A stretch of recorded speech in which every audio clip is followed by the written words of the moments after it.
trees in the backwoods night. Red lights cutting through the pine in flight.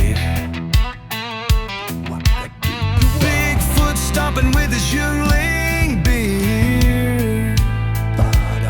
Whispers of tales that ain't too clear. UFOs buzzing solo through the haze. Howling banshees set the forest ablaze. Jersey devil howls, drink rays to the sky. Drunken cryptids party until the morning's night. Yeah. It's showtime, running wild in the moonlight. Stars burn down, watch the freaks all take flight. To good times. Raise your glasses to the mysteries divine. It's showtime, let the cryptids realign. And welcome back to another episode of the Drunken Cryptids. I'm your host, Matthew Orton, and I got to give a shout out to BladeMedia.com. Thank you, Dylan over there at Blade Media, for all the help and support you've done with the website and the logo. I love it. Thank you very much. Go ahead, check out BladeMedia.com. Also, of course, always shout out my team. You guys know who you are. I wouldn't be here today if it wasn't for you, so yes, thank you very much. And of course, all my many guests. You guys have been great. It's been a wonderful journey so far. The journey's just beginning, and I can't wait for more. Speaking of guests, if you've had an encounter and you want to come on the show, email me, drunkencryptids@gmail.com. Follow us on our social media platforms. Shoot me a message. As a matter of fact, that's how tonight's guest came on. He shot me a message on Facebook, and we just started communicating, and boom, here we are getting ready to start.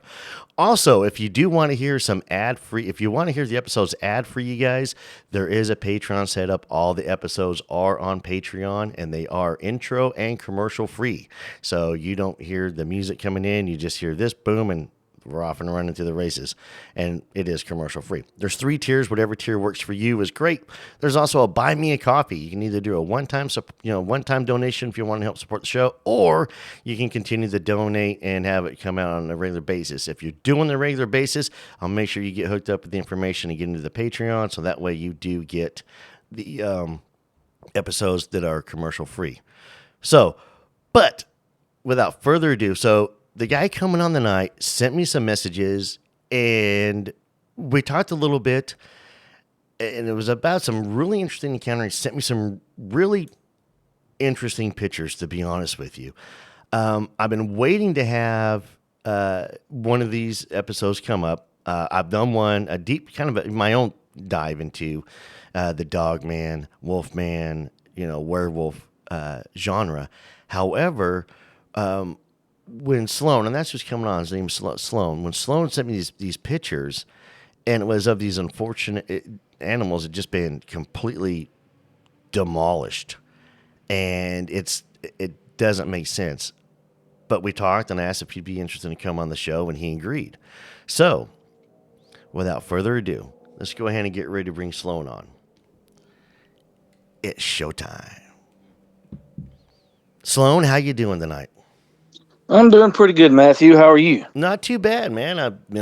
Hard day at work and out here working on the new studio / tavern, getting everything put in place so we can continue to carry on with hopefully everybody likes is a great show. So yeah, it's But man, I just want to say thank you so much for reaching out to me on Facebook and talking to me. It's been great. I see you sharing the show. Thank you very much for that one. It does mean a lot. But You've had some interesting encounters. Yes, sir. I have. Well, I tell you what. So how about I'm going to let you take over the show, and I'll let you start from the beginning. Just tell everybody about you and your Facebook page and how they can find it, and we'll go from there. And I'll let you go from there. How's that sound? No, that sounds good. Sounds good. All right. Thank you, Sloan. All right. My name is Sloan Barton. I'm 48 years old. I live in South Alabama, where I've lived my entire life in the same little area around here. I run a Facebook page called Discovering Dogman and the Unexplained. And we have about 1,500 members, and some of them are really active, some not so much. But we share a lot of things on there. But my own a little bit about myself. I've lived in the same area my entire life. My dad was he was a true outdoorsman. I mean, he was the type of individual you could drop off and he could live off the land and that. So, as a child, we never knew what we were going to end up at. So, I was in the deep woods on the riverbank at all times. So as a young child, I decided after one incident of watching a scary movie that I would never do that because my imagination didn't need any help. So through my entire life, I really didn't have a lot of access to that type of stuff to make me think of things like that. I didn't want it. And so I didn't have any background on cryptids or any kind of horror or anything like that. Of course, we had our normal horror stories, or our ghost stories that our grandmother would tell us and things like that. And I am a Christian, so everything that I do, I view through a Christian worldview. So a lot of people say that's a bias, but trying to look through it as another way is just as much as biased as what I look through it as. Well, I want to pause you real quick. I'm sorry for interrupting you, but I view everything the same way. All my research, all my theories, everything that as I come through paranormal, cryptids, I do view it through a Christian perspective because there's more supernatural in cryptids in the Bible than most people realize. Oh yeah, absolutely. And I never saw that. Until recently, and we'll go down a kind of a long road to get to where I got to the cryptids at. But I was scrolling on YouTube one day, and I came across a guy named Chuck Missler, and he was talking about the return of the Nephilim, which, I mean, it blew my mind, some of the things he was saying. It made so much sense, and he had connected them to the alien, UFOs, aliens. And, my whole life, I never really believed in that kind of stuff, aliens from another planet. I knew some people were seeing something. I didn't know what it was. But that kind of opened my mind. And then that led me into other things like in Mike Heiser, which opened my mind to really what goes on in this world. What we've been taught, and this is my own personal opinion, the world is a lot stranger than what we've been told it is. And a lot of things in the past that we put off as superstition and all, it was based in truth. It was based in a lot of truth and in biblical truth. But that's how my mind kind of opens. I used to be such a black and white, cut and dry. There was no such thing as this, no such thing as that. People were making things up. It was all that way. And I have a very long commute to work, and I had a buddy that talked me into listening to podcasts. And I was like, what the hell is a podcast? I've never heard of this in my life. And he said, oh, yeah. And he told me all about it. And he put me on to a couple of them. And they started off basically true crime. And then we went into other things. And it got into the paranormal and the cryptids. And I ended up hooked on Tony Merkel's The Confessionals. And he had 2 episodes about Dogman that really struck me, and I'm listening. One of them was the Martin Groves encounter. I'm not sure if you've ever did any research on Martin Groves and his encounter. Okay, you might give me a quick summary to remind me. Okay. Martin Groves, he is a retired Tennessee sheriff, and in 1993, him and his partner were hunting in the land between the lakes near the Kentucky border. And they had an encounter with Dogman and Bigfoot. Actually, they saw Bigfoot as well. He saw Bigfoot as well. And it's really interesting. You should really go and listen to it. And he's very believable. I mean, you can check his credentials and all out. He is what he says he was. I remember this episode. Yes. And to where he waited until he was retired so that way he wouldn't have any fallback on him. Pretty much. Yep. That's it. I remember this one now. Yep. That's it. But during his encounter, there was that encounter, and then there was a young guy in Kentucky that was coon hunting that had an encounter, and his dog ended up saving him from the Dogman. And up to this point, all this was entertainment to me. it was just a fun story, and it really was. But in both of those encounters, when these things growled at them, they described it almost as like rattling their chest. And at that point, when that happened, it kind of shook my world, because I said, I have encountered that. I've experienced that with the growl. And that led me down the rabbit hole that I'm in now with the Dogman phenomena. And I'll start out and I'll tell you the encounter that I had. This was in about 1995. I had graduated high school in 1995. I was 18 years old. My dad had passed away of a heart attack when I was 17 in February, right before I graduated. And that's why all this is still, I can pinpoint it down very close to the time. And it was wintertime. It had to be, because I wouldn't have been in the woods like I was with the rattlesnakes we have around here to do that. But in those days, down where my mom and all lived, there was really nobody down in there but about 3 houses. And it was off in the woods. And my mom's house where we lived at, and there was a house up on the corner, because the road came in and teed off on a little old road that ran. We was on the old road. My aunt, which is my mom's sister, had bought some land, had moved to a mobile home up there before they built their house. But somebody had built a house right on the corner. I mean, you just about see it from my mom's front porch. You can see the part of the house. And then my aunt's is up on the other side. And it's dark, and that no one was living in that new house. Those people that built that house, it had foreclosed on them. And nobody was living there, but they had a big light in the backyard.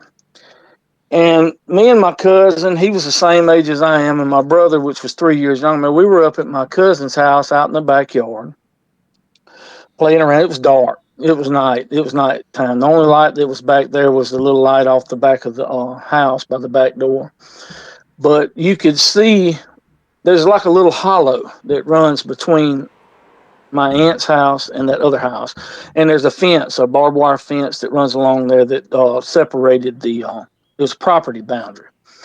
And there was trees on the fence row, but down in my aunt's property, that had been cut about 2 years before. It was clear cut, and it was all grown up, and it was nasty, and a lot of treetops, dead limbs, and things like it in it. But it was kind of like what I call a draw. It ran down in, and the weeds in the bottom of it was real tall. I'm 6'2", and they were probably close to head high on me. But as you went up the sides of the hills, it was less. It wasn't nearby as thick. And we were playing around like kids did back then, and out in the yard wrestling and pushing around on each other. And I decided, well, I'm gonna run down in these bushes, and I'm gonna hide. So I went down in, and I got in a treetop. It was an oak treetop. It was down in the bottom right behind the house. And my brother and my cousin had cut across. They went through the side yard and went up the hill and got by the fence. Well, I could see them because it was backlit by the outside light. And they're walking along, and I'm watching them, and they're going to try to come around and push me out or catch me or whatever we were doing. And I'm watching them. They're creeping down, trying to sneak down the fence row, but I'm watching them the whole time. And, you get to a point where the light runs out.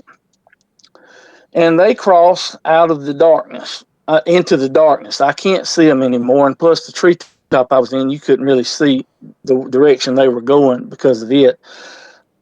And it was probably less than a minute later, all of a sudden, I heard the nastiest growl and snarl I've ever heard in my entire life.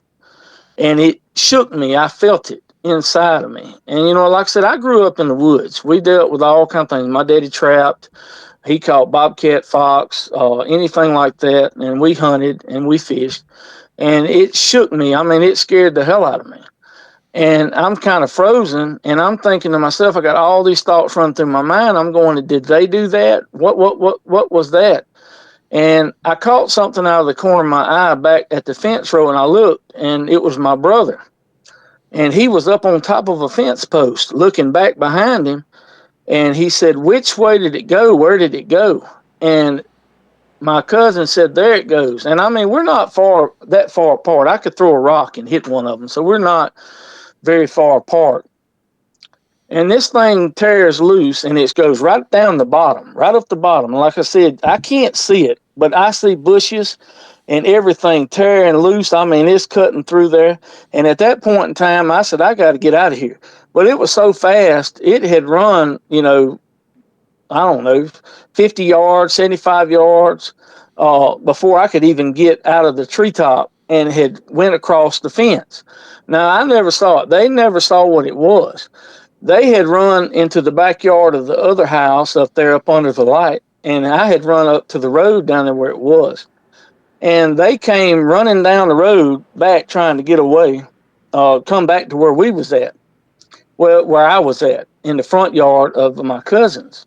Well, we didn't know what the hell it was. What was it? What was it? What could it be? And we didn't know. And, so we go in the house. At that point, we're going in there. Well, my aunt and her and my cousin's stepdad, they were asleep. So we didn't want to wake them up. We went in there and we went to sleep. We stayed there that night. We spent the night. Well, the next day, we get up and messing around, and we're telling, I said, well, let's go up to the road and see if there's any tracks in the road. Well, we go up there, and where it was real hard, red clay dirt, but there was nothing there. I mean, it wouldn't have left a track, but it should have left like something where it pushed the dirt up or something where it crossed the road, but there was nothing. So I always assumed it jumped the entire road, which is not a very wide road, but it jumped the fence and the road. Well, later on that day, we're telling my aunt and her husband about it, my cousin's stepdad, and they're laughing at us. And his stepdad's name was William. And I'll say this about William: he's gone on now. My aunt is too, but he was a man's man. He was not a wuss, and he laughed at us. And it wasn't anything mean. It was just he was having fun with us. Y'all scared each other. And there was a deer or something run through there, and y'all scared each other. And we was like, no, that's not what it was. Well, it was funny to him until a couple of nights later when he had a run-in with it. And I had forgot about this part. My cousin had actually reminded me of this. But William, it's a couple nights later, and I don't know how they knew it was out there. I don't know if my cousin had seen it or if they had a dog. I don't remember them having a dog at that time. But William says, I'm going to go see what it is. It's out there in the bushes. It's in the thicket out there making noise. So he gets his shotgun. He gets a single barrel 12 gauge shotgun, and he loads it up and he goes out there. And I still kind of laugh to myself because of knowing how William was and what a man, kind of a manly man he was. He goes out into the bushes. He goes down to where it is. And the way he described it was, as he come up on it, it was out in front of him a little bit. Well, at this point, this thing comes towards him. He can't see what it is because it's so thick. And it comes towards him, and it's coming. So at this point, William decides that the single barrel 12 gauge is not enough between him and it. So he comes out. He breaks and he runs out. My cousin, he said he was yelling as he come up the hill, open the door. Well, he bails up in the house, and he tells him, he said, I don't know what that is, but I don't want no part of it. It's too big for this, what I got. And to my knowledge, that was the last encounter anybody had a run-in with. My cousin, he playfully called it Ernie, the Sasquatch, because it was big. And even William said, I don't know what it was, but it's big. And and it was a joke around there. And for years, I told myself it was a bear. And we weren't supposed to have bears in this part of Alabama at that time. And that doesn't mean that they wouldn't come through or anything like that. But, we were always told there's no bears down here where you're at. And I'm in South Alabama, not all the way into Mobile, but I'm in Monroe County. I'm up in South. But we didn't have bears. We do have some that come through now. They acknowledge it, but back then they did not. But I always said it was a bear. We run up on a bear. Well, after listening to these podcasts and stuff and having this go through, I started doing some digging. And I went, and whatever we would have around here would be a black bear. It would not, be a grizzly or anything like that. Well, I've YouTubed them, I've searched them, I've listened to bears. What we heard was not a bear. It was definitely canine sounding to me, but it was not a bear. And so, as we research into this stuff and you get to thinking about it and all, I got to remembering old stories from when I was a kid that my granny would tell us. And she told all kind of old spooky ghost stories and things like that to scare us. And she only lived like a mile and a half from where this incident happened at. And one of the stories was the thing. That's what she called it. And she told it as her daddy told it to her. And her dad, my granny, lived on the side of a hill over here in a house. But she was raised across the creek. There's a creek at the bottom of the hill, long meandering dirt road. And she lived over on the other side. When she married my grandfather, they had moved over to my grandfather's property over on the other side of the creek. And that's where they raised the family at. Well, her parents still lived on the other side. Well, when her mother passed away, I think what it was that her dad had moved in with him for a while, but he walked everywhere. He was in good shape. He walked everywhere, miles and miles and miles. He would go to town and he would come back. Well, he had went over to a local town and was coming back, and he got late. He come in late, and it was at night and it was dark. And he's walking the dirt road. He tells her he starts to hear every time he'd take a step, something else would take a step. And it was following him. He'd stop and it would stop. And then he'd walk and it would walk, and then he would stop and it stopped. And this went on for a while as he'd come down that dirt road, and he never could see anything. Well, he gets to the bottom of the hill where the creek is, and there's a bridge that goes across the creek. And then on the other side, it just starts up and curves around and goes up to my grandmother's house. As he starts up the hill, he turns around and he looks back. And on the other side of the bridge, a little ways off, was a giant wolf. And it had yellow eyes, and it was staring at him. And at that point, he starts on up the hill. He's watching it. And as it comes down, it comes to the edge of the bridge, but it will not cross the bridge. He goes up into the house. And of course, he tells them what all happened.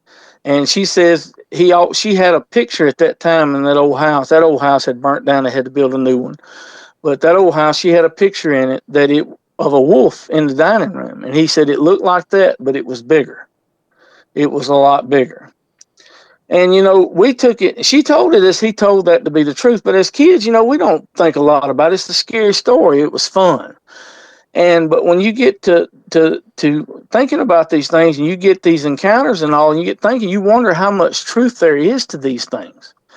And on that same road that happened with the thing is where I sent you the pictures of the dogs that got massacred, that had the head ripped off. One was partially eaten and all that. And that happened earlier this year. So, I don't know what it was. And I don't claim to ever have a Dogman encounter or anything like that.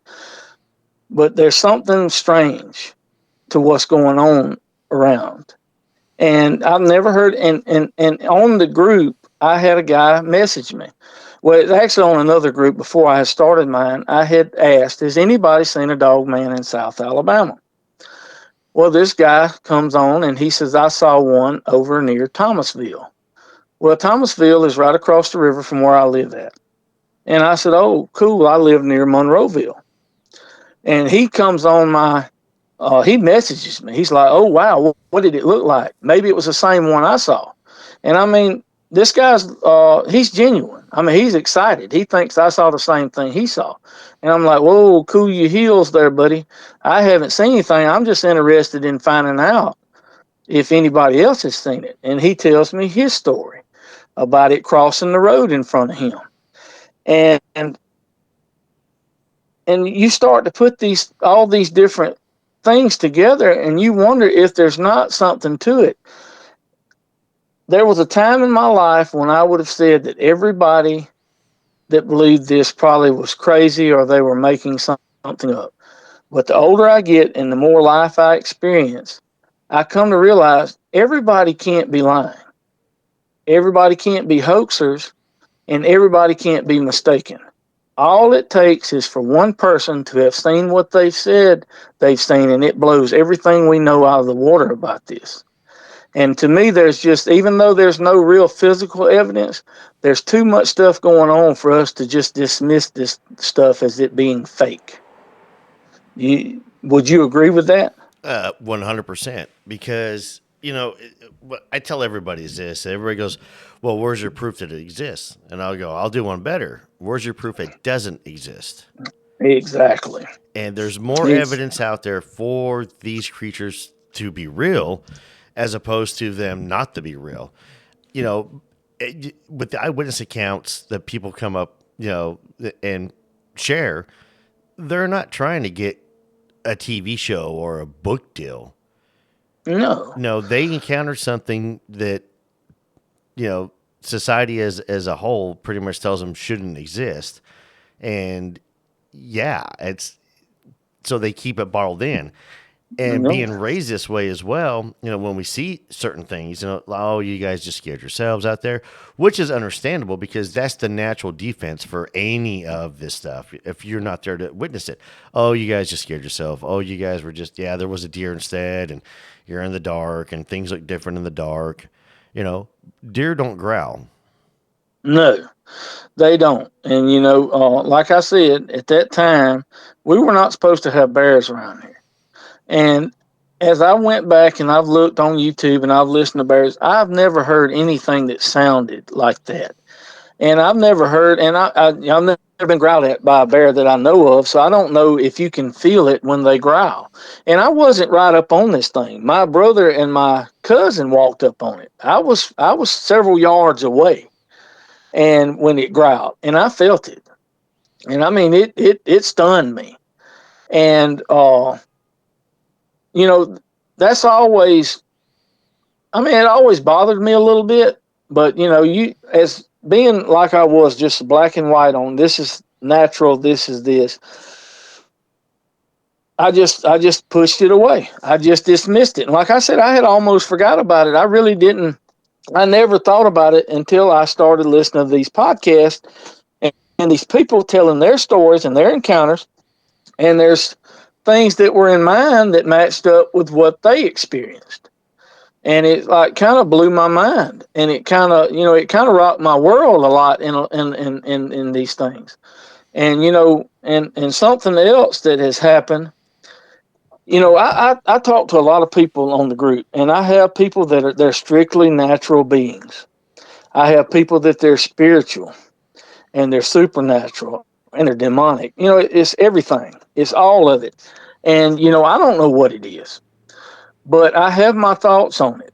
And this is part of the reason I feel the way I feel. And as the more I dug into this, and you probably have found this to be true too with all of your investigation and all, when we start looking at certain things, sometimes those things start looking back at 100%. us. And this is something I've never even told my wife because, she's at home a lot by herself and I'm not here. But right in front of my front steps, I have a little brick pad built just to keep the mud and all when it rains from us stepping in a mud hole and walking out. And as I was really getting into this, I want to say it was earlier this year or late last year. And I came up, and on the step, on the little brick pad, was a white round rock. Now that rock doesn't belong right here where I'm at. Now there's a creek, half a mile. Same creek that runs by my grandmother's old house is about a half a mile down through the woods right here, and you'll see some of those down there, but not here. And it's a pretty good sized rock. It's not huge, but and I pick it up and I said, what is this doing here? Sitting right in the center. And I chunk it out in the yard. A couple days later, I come back and there's a little white rock sitting in the center of the thing again. And so at this point, it caught my attention. Now, this isn't getting stuck in our shoes. It's too big. And the dog's not bringing it up. I got an old dog out here, old lab dog. She's not bringing it up. And I'm like, what the hell is this? Well, I reached out to a guy on online that, he's a purely it's natural. And I don't agree with everything he says. But I asked him, I said, in your experience, he says he's had experience with these things. I said, do they gift you? And he said, absolutely, they gift you. And so I did away with the rock again. A couple of days later, there's a white rock sitting on that little red brick pad again. At that point in time, I said, uh-oh, I don't know what's going on here, but I don't know if I like it. And I chunked it away. And, I prayed about it. And because like I said, I'm a Christian. A lot of people, they poo-poo that idea of spiritual entities and things like that, but I don't. And I prayed about it, and I haven't had it back since. And another reason why I say that these things look back at you, and this happened to me. We talked about Bo Kennedy earlier. I was listening to his episodes on Lilith. Never heard of Lilith in my life. Never heard of it, the demonic spirit. And he was talking about how, the owl is associated with her. Well, where we live at's in the woods. But in my entire life down here, I've never heard a hoot owl. Never. Well, I'm listening to all this stuff about the hoot owl. I mean, about Lilith and her with the hoot owl. I work late. I work a swing shift, so sometimes I'm on the morning shift and I go in and I get off at 3:00 in the afternoon. Other times I go in, I won't get home till 1:00 in the morning. So I pull up in the yard. I get out and stretch out, and in the front yard in one of my trees is a hoot owl hooting at me. After listening to this, well, I kind of blew it off as a coincidence. That's kind of weird, but that's a coincidence. I've never heard one down here in my entire life. Well, I got another friend at work that me and my other friend had got into this stuff, and he was listening to the same stuff. And he comes to work one day and he says, you won't believe this." And he said, "My entire, long as I've lived where I live at, I've never heard a hoot owl. I'm listening to these episodes about Lilith, and I get out of the car the other night, and there's a hoot owl in my front yard hooting at me." And I said, that's strange that me and him both had the same thing happen to us. And I haven't heard a hoot owl since. And that was late last year, I want to say. I haven't had a hoot owl since. Heard a hoot owl in my yard since. And it's, it makes you think, and we can dismiss everything that happens to us. And I think that's where a lot of us, and if people really sit down and think, they've had encounters before with things, and they blew it off as something else. And they just really didn't understand it. And yeah, I'm 100% with you on that part right there, where people have had encounters, and part of their brain just, in all honesty, a lot of, because, so how I view cryptid encounters, one, it's either, a lot of them could be a misidentification depending upon how quick it was seen. Most people who do go to the woods are, they're amateurs. They live in the suburbs, they live in the town, and, it's good they're going out and going hiking, but, they'll see something and their mind either goes to, it was a deer, or they go to, it was something else, a cryptid, a Sasquatch, Dogman, something. And, and you brought up Lilith, which is ironic in the owls. And when you brought that up, it also, when you start looking into these things, when you look into the abyss, sometimes the abyss looks back. Absolutely. And so it was last year at my old tavern. Me and Jacob were sitting down there. We had a whole bunch of people over. They'd all left. And we were sitting there. We had the TV on. I can't remember what we were watching. The volume was turned down low. It was late. It was after midnight. And we were still just kind of drinking and visiting. And this owl, out of nowhere, gave the loudest hoot. And we jumped. I mean, in our chairs, we jumped and looked over and looked at each other. And I was like, what the? You know what I mean? Oh, yeah. And then, sure enough, a couple days later, I was getting ready. It was drizzling.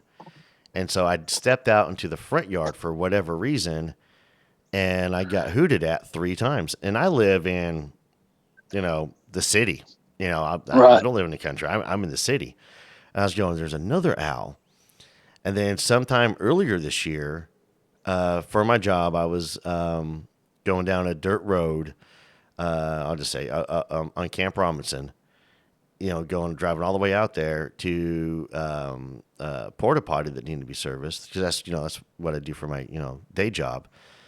And as I turned off the road to get to this isolated porta potty to check it, this owl was flying as I was driving. It would fly ahead of me, land on a branch, and I would creep the truck up. I had my phone out. I was trying to get a picture of it. Right. And as soon as I would get just ready to hit that button to take the picture, it'd fly again, fly further down. I creep on down. It was just like leading me along this road.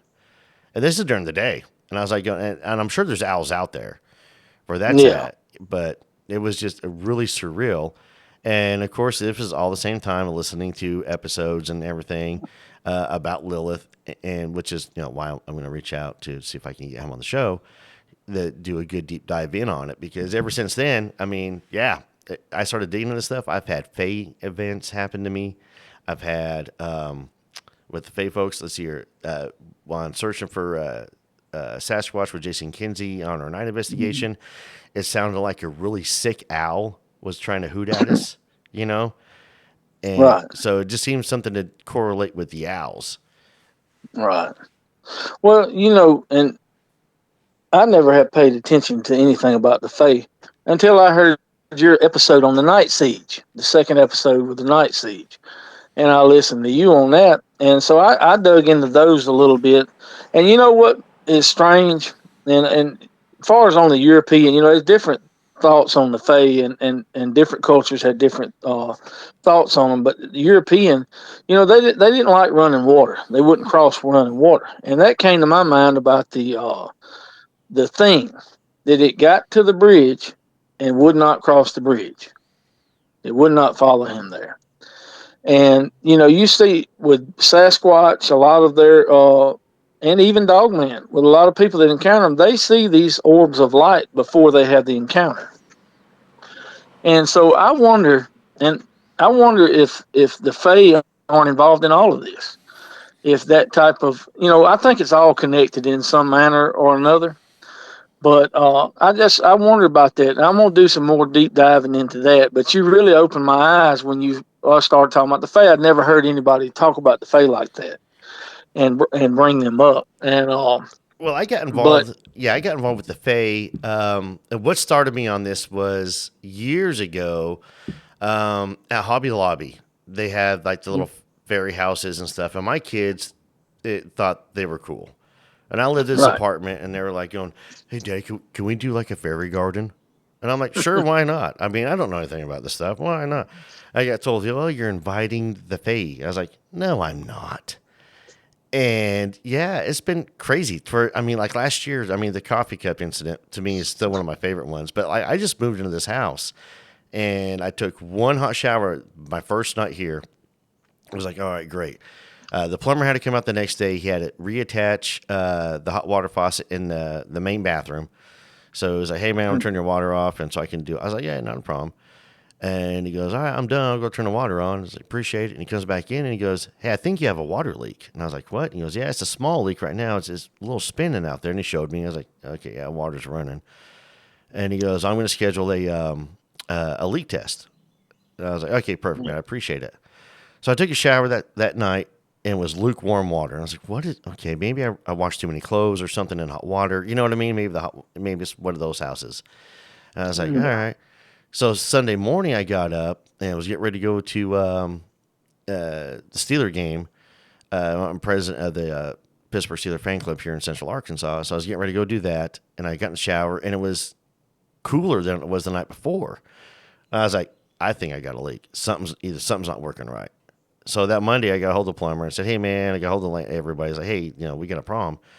He came out Tuesday and he came out Monday and he goes, "You've got a leak." He goes, "Yeah, I can tell you right now." So we shut everything off. It was running out of the hot water leak somewhere. Came back Tuesday and scheduled Wednesday. So we came Wednesday and for like 10 hours, this guy was doing the leak test and found it. And we got it all patched up about 8:00 at night. And then hot water everywhere. Water's running everywhere except for the main bathroom. There was a branch somewhere. I mean, it was it's been one thing after another. I was like, it's the Fae. So I had to go and reacquire some more iron stakes and staked out the house and got the house staked out. And like I said, it's been one thing after another since, I relocated, to this new place, and they're there. And I think that Fae are also part of the reason why these new subdivisions are haunted. These new subdivisions been up, how people have been living there just for a couple of years and they're having poltergeist activity. I think a lot of that has to do with the Fae, that we're encroaching into a lot of their areas. And on the Night Siege episode, when they talk right off the bat about these holes in the ground and everything, and that kind of ties into what you hear in Iceland. In Iceland, they'll detour roads completely around stuff like that. In areas, they won't do it because it'll upset them. But, I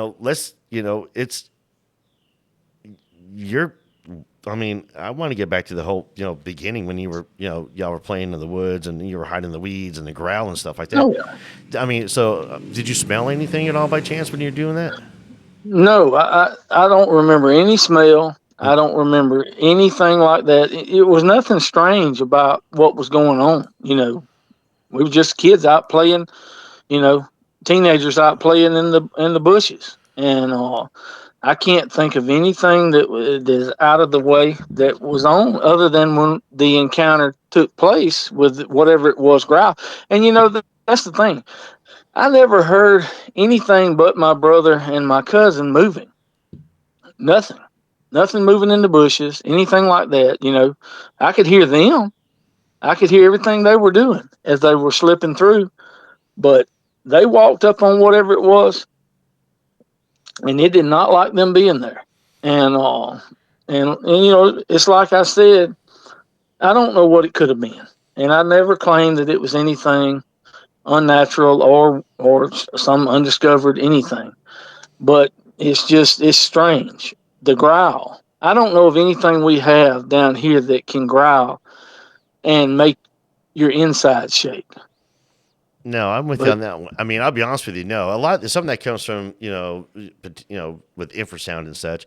Okay, so you could hear your brothers moving around, and what direction did the growl come from? Was it in front of you, behind you, to your left, to your right? It was to my left. It was to your and left. It was in front of them. Yeah, it was to my left from the way I was knelt down in the thing. It was like I said, I was at the bottom of the hill. It kind of went up, and they were on kind of like a little ridge that went around. Like I said, it's not a very big, deep area or anything in there, but they were around, and they were going to come around and come back down on me. I guess that's what they were planning on doing, to try to flush me out and find me where I was at. And they walked up on whatever it was in the brush, but it was thick in there. And like I said, I could hear them.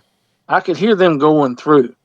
And when it ran, it wasn't far from me at all. When whatever it was ran, but it was thick and it was dark, and I could not see what it was. I never saw a body. I never saw a shape. I never saw anything. All I saw was bushes going left and right. And like I said, I'm 6'2".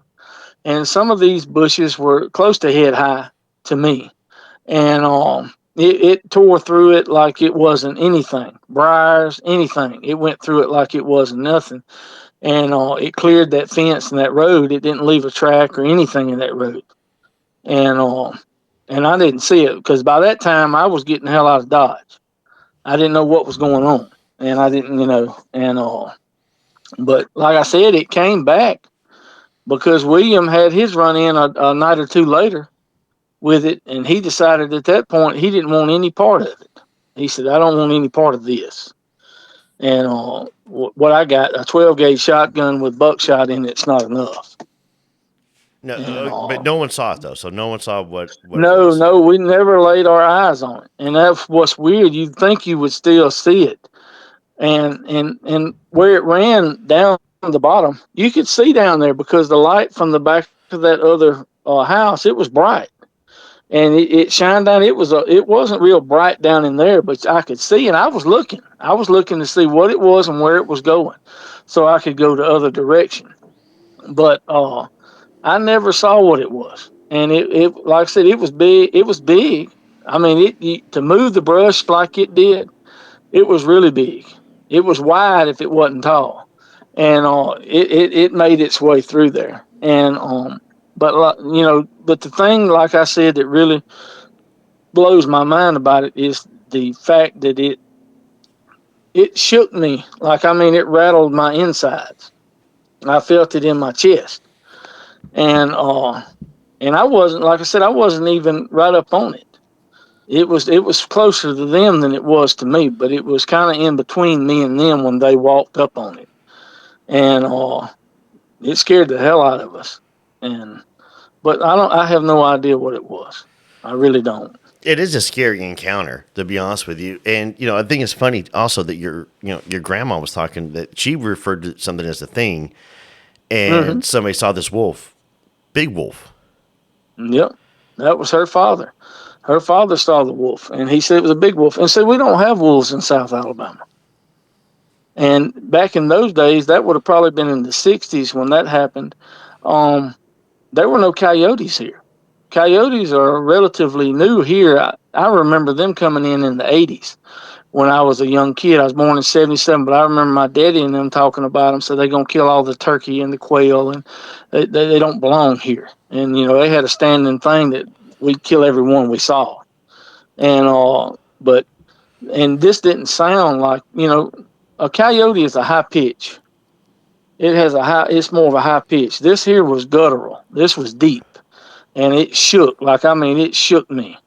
And I like I said, I've never encountered anything like that, and I wouldn't want to hear it again.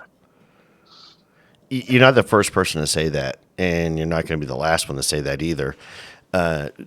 You've heard these things or seen these things to where a lot of people, when it happens, they don't want to do it again. Our investigation area that, we're in this past summer, our first day, our first spot was, got growled at.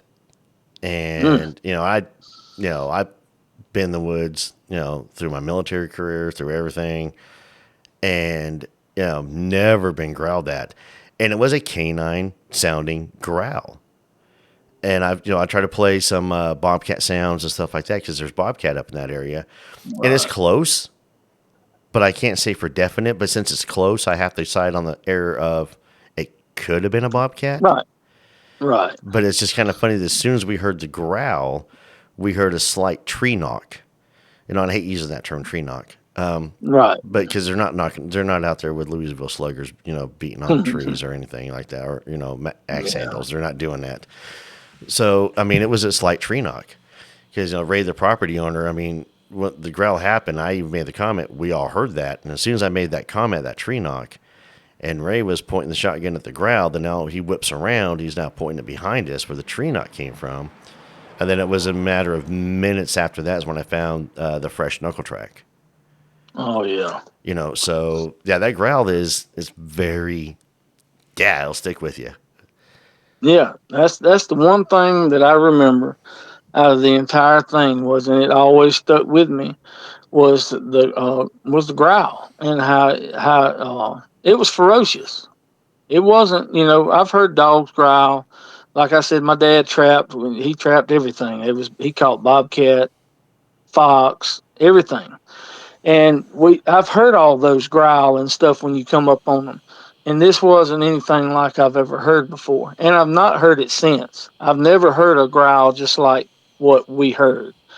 And it's like I said, it could be something as simple and natural as it could be, but it could be something else. And I'm not going to dismiss the fact that it could have been. And then the fact that we've had other things that's happened, that you brought up the pictures that I sent. Yeah, I was going to talk about that. So, yeah, let's go into a little bit more detail about that. I can't share the pictures, obviously, no, because they are graphic. So, but I'll let you go ahead and let's jump into that for a minute.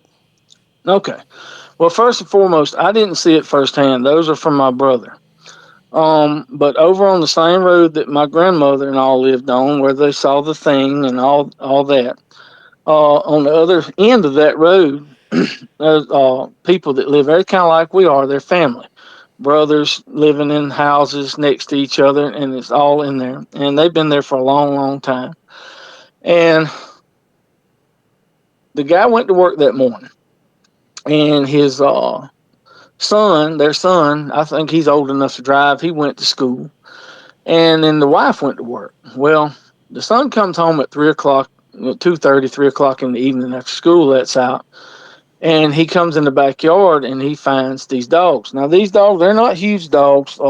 My brother described them as half grown. They were probably some of them getting close to knee high or on, and he had got a call, and he said, the guy whose dogs actually were killed, and my brother, his brother and my brother are friends and are pretty good friends. And he called him over there. He said, come over here and look at this. He said, I've never seen anything like it. So my brother goes over, and he says, in the backyard, he said they had a kennel set up, and they had the dog houses in the kennel. And inside the one kennel, and I sent that picture to you, there was a dog, and he was basically eating all of his insides. It was clean though looking. It's not really, you don't see a lot of blood and stuff around him or anything like that. It's clean, but it looked as if they didn't lock them in the kennel. They swear they had the dog houses, and they just had the door open, the gate open, and they would go in and out. And it looks like he had tried to get in there to get away from whatever it was. And they had a little shed from the back door, and there was a white dog laying there. Now, that dog didn't have any marks on it. It was almost like it had scared itself to death. It was laying there. But a little ways away was the body of another dog. And when I say the body, the head was missing. And the head was about 20 feet away, he said, from the other dog's body. And they looked everywhere around there. And like I said, my brother, he's even more, I'm not as outdoorsy as he always was. He spent a lot of time in the woods, a lot of time fishing and hunting, a lot more than I have in my life. And he said, I've never seen anything like this. And he said, there were no signs. The first thing I thought of was wild hog. I said, the wild hog get them. Because we have wild hogs moving into this area. And he said, I didn't see any, there's no rooting. He said, there's no tracks in the road. There was no tracks. The ground's not tore up around here where it happened. And he said, he just didn't think it was a hog. It didn't look like a hog. And a coyote, if anybody's ever seen a coyote kill, it's messy. There's blood everywhere. They pull the entrails out. It's strewn everywhere. You didn't see that here. It was cleanly eaten out of it. And, my brother said, it's sad to say, but the first thing I thought of, I said, did a person do this? Did a person do this? He's looking around like, did somebody do this? And they don't know what happened with it. They loaded the dogs up and did away with the bodies and all that. But like I said, he took the pictures of it and sent it to me. And it's very disturbing. The pictures are. But like I said, I've seen animal attacks. I've seen dogs kill things. I've seen where coyotes have killed goats or cows or things like that. It's not pretty, and it's not clean. This was clean. This was a very clean kill, and that's what my brother said. Said there wasn't a lot of blood. Said you expected when you walked up and seen this that there was just going to be blood everywhere. He said there wasn't a lot of it, and it's really freaky. It kind of freaked me out. I showed it to a lot of people around, and they said I've never seen anything like that. And it doesn't look like anything that I've ever seen do anything like that. And like I said, these people live probably a mile from my grandmother's house, and probably 2 miles from here, 2.5 miles. And if you go through the woods, it's closer than that.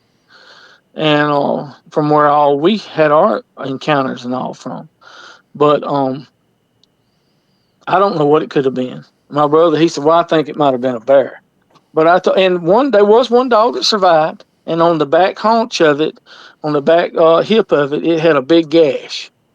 One big gash down the back side of it. It had got away. And I don't know what it would have been. I don't know why, if a bear, they kill things and they'll eat things like it. But it seemed like he would have took it with him. Or why would he kill the other two dogs? I don't think those dogs would have been trying to fight off a bear. They would have got gone from whatever it was. And whatever this was, like I said, one of them was scared to death. It didn't have any marks on it. There's no blood. There's no marks of anything on it.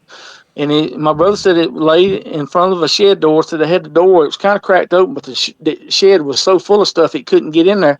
So it looked like he had been trying to get in the shed. And but it died right there. So if anybody can tell me what they think it was, I'd be happy to hear it. You know, I'll listen to anybody's opinion on it. But as for me, I don't know what it was. No, I'm with And you you on that saw one. the pictures. Yeah, I did.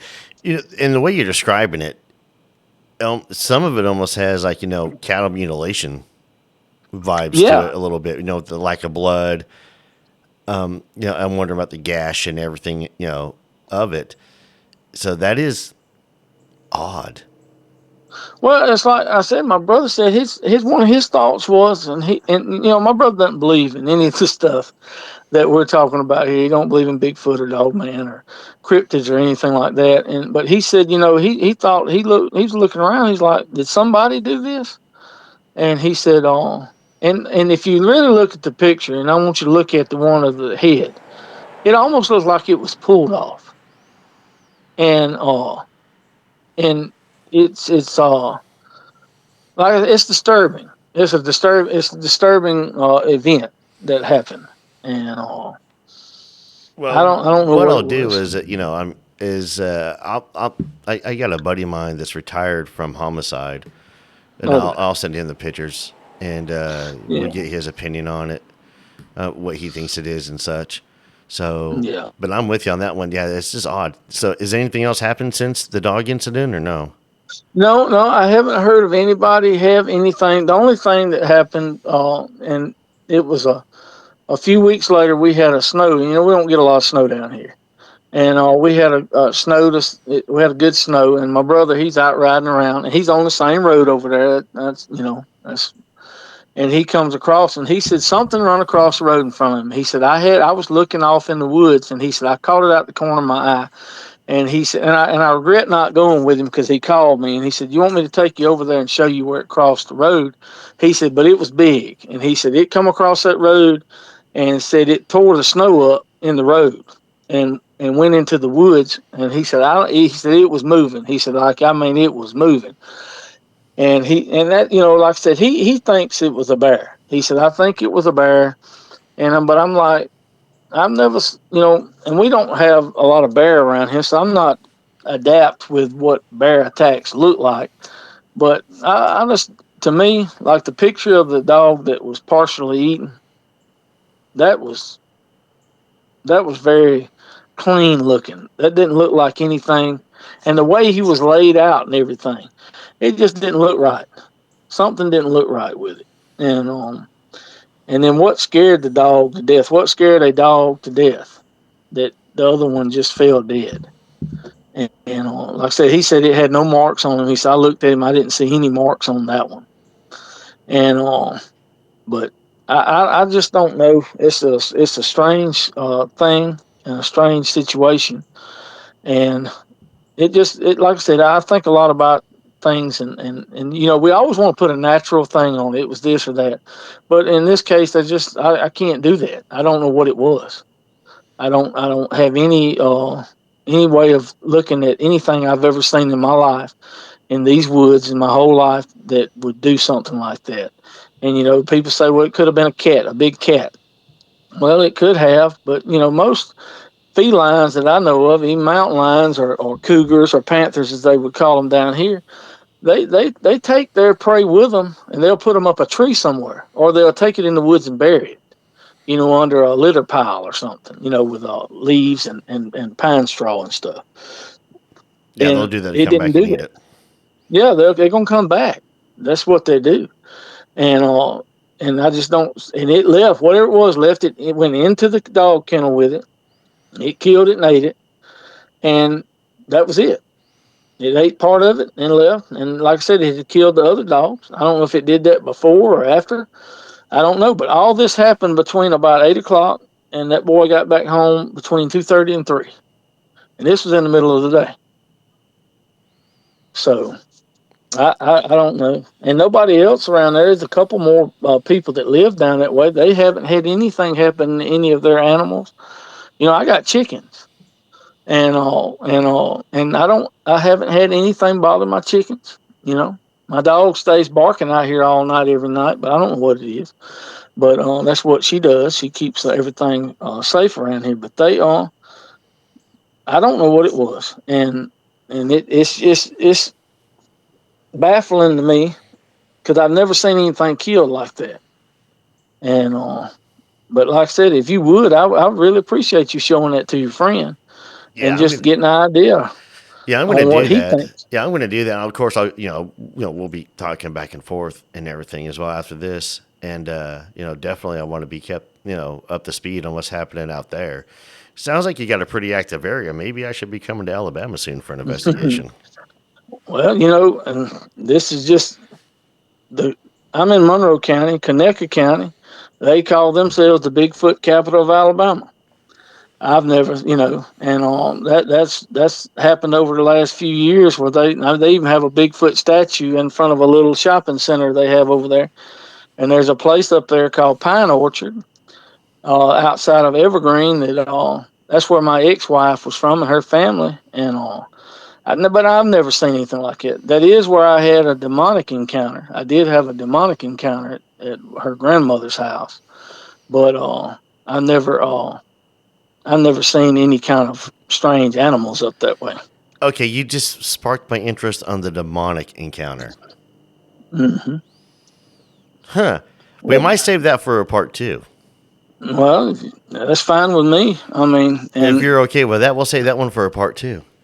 hey, that sounds good, man. If that's what you want to do, Yeah, I definitely do. Because if not, I mean, I'll be honest with you. I think you and me could talk for hours. Yeah. I really and that's not a enjoy bad it, thing. man. That's not a bad thing either. Not at all. So before I bring this in for Landon, let me get since you started this journey, trying to do the research and everything, what are your thoughts? What are your theories on what's going on out there? Well, like I said, Now, remember, I talked to a lot of people. this is the Drunken Cryptid, so there's no shame in anything. So if you think it's UFOs, bring it up. If you think it's Dogman, bring it up. What do you think? That's what I want to know. I want to know your opinion. You're the guy on the ground. You're the one experiencing it. The people around you are experiencing it. What do you think it is?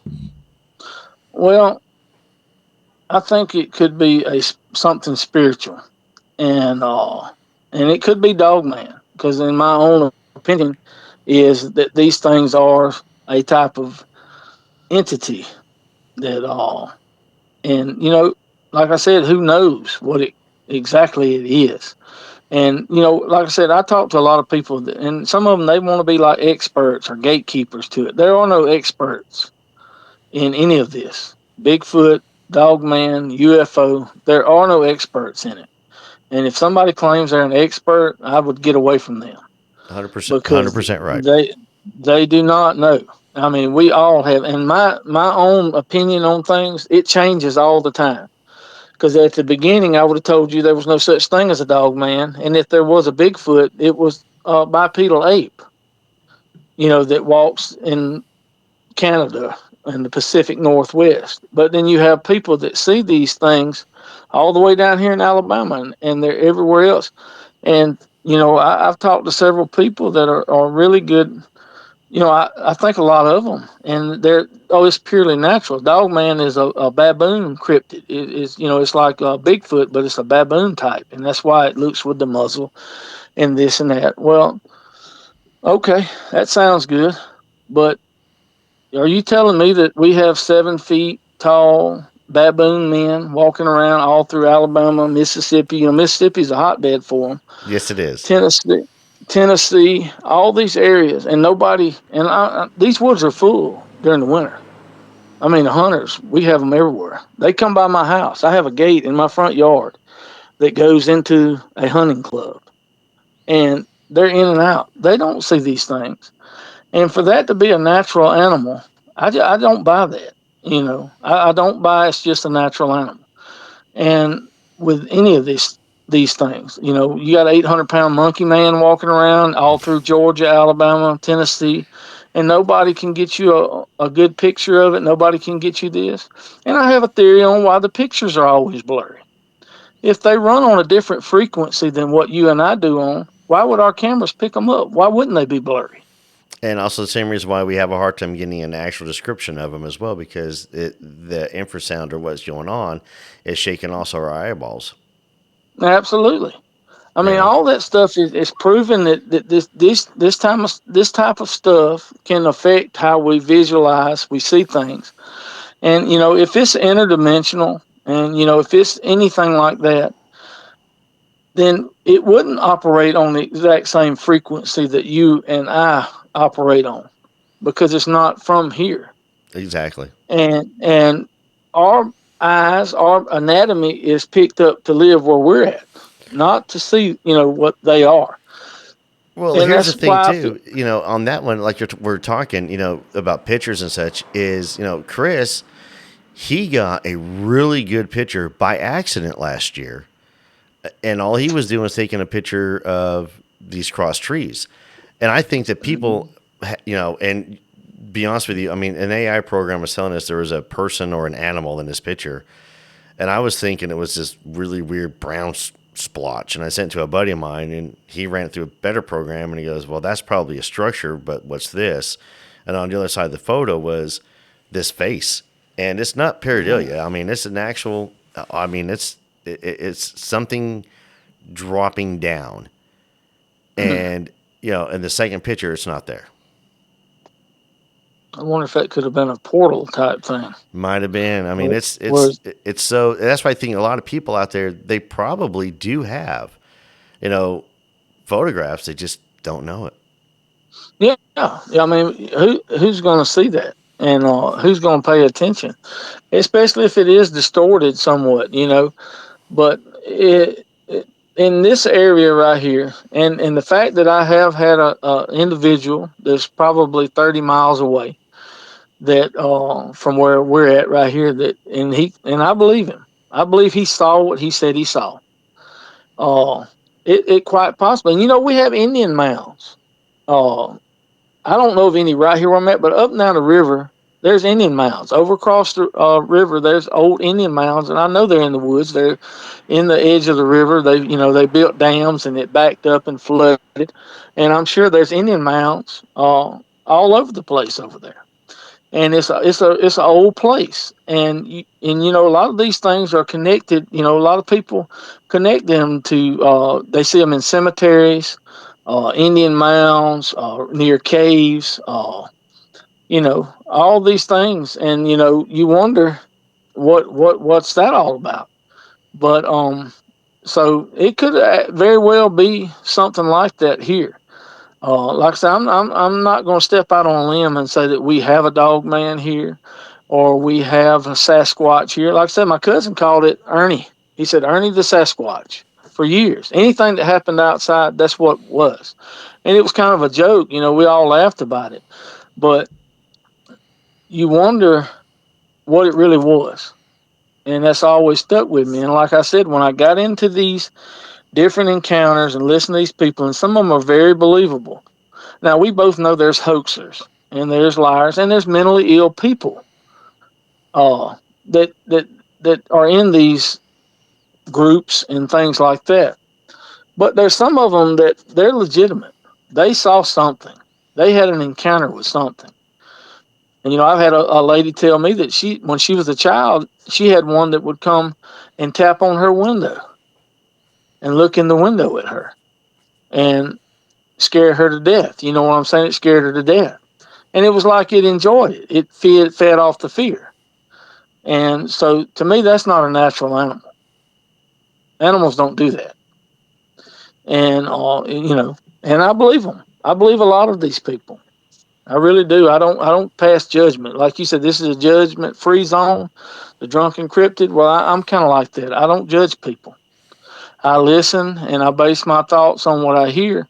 And, and a lot of these people I truly, truly believe. And they see something, and I don't know what it is. I'm with you I 100%. can't. That's why I have the show. Is I want to be able to create a safe space for people who've had encounters, who've seen something, for them to be able to come on and get it off their chest.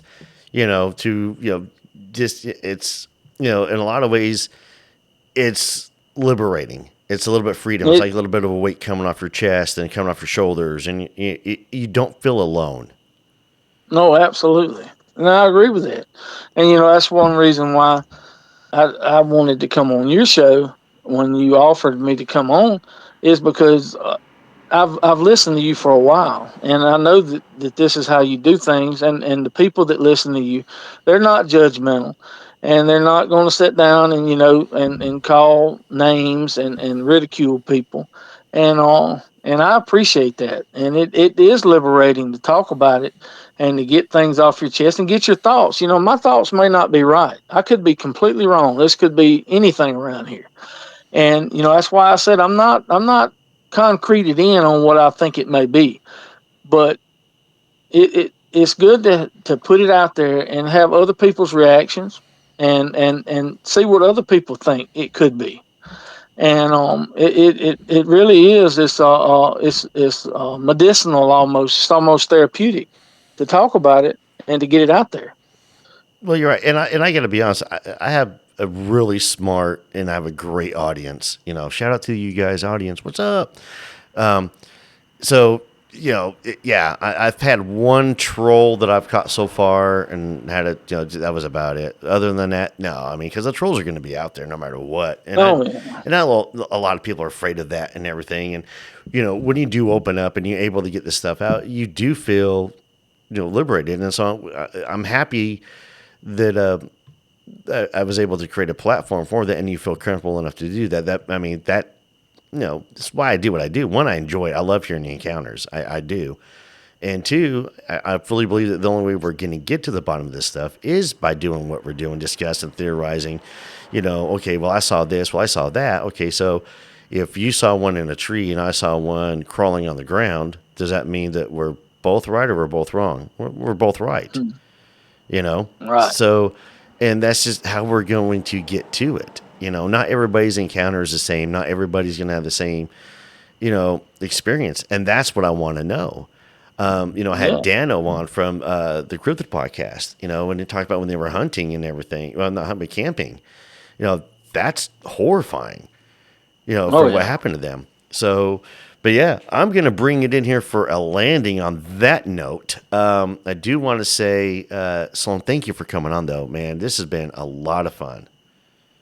Well, I appreciate you having me on, man. I really do. And like I said, and this is for all your audience and anybody listening, if you really want to share your experience, this is the place to do it.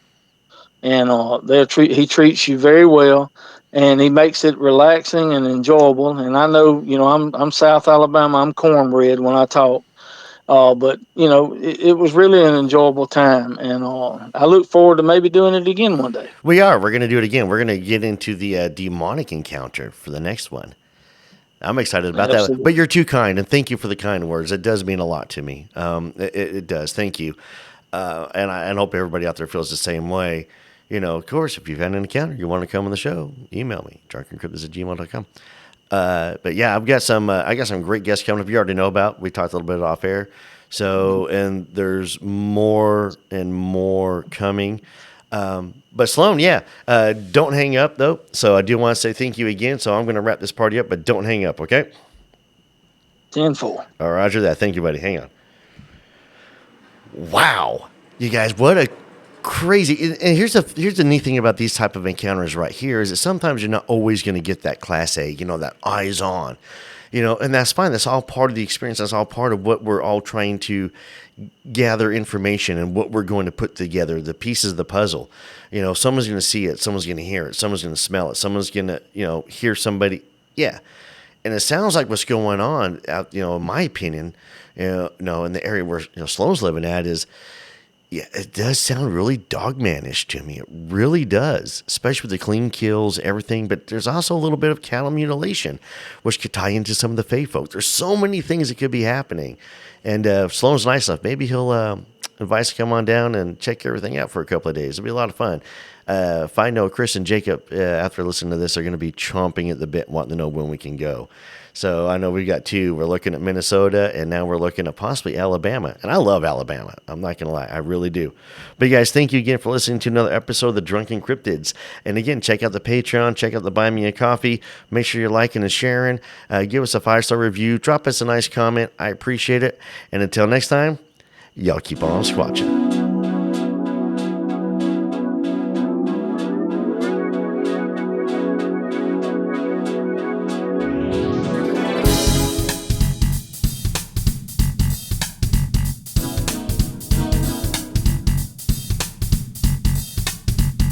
I can do anything that I want. I can do anything that I want now.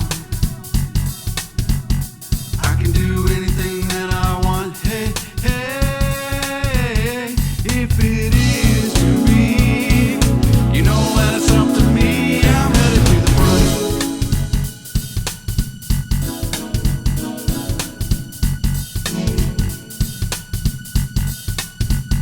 I can be anything that I want. I can be anything that I want now.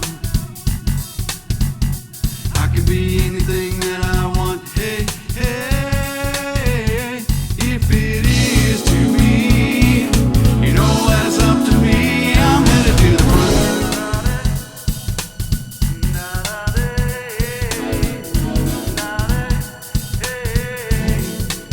'Cause I'm the king of the world.